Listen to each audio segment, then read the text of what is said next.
જય જિનેન્દ્ર, જય ગૌ માતા।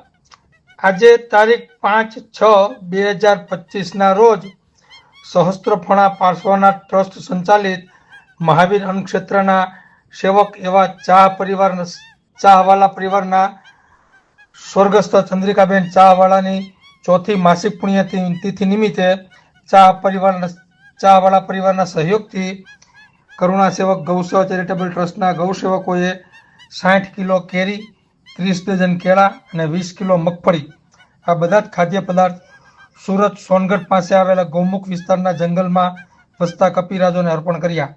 જય ગૌ માતા, જય ગોપાલ, જય જિનેન્દ્ર।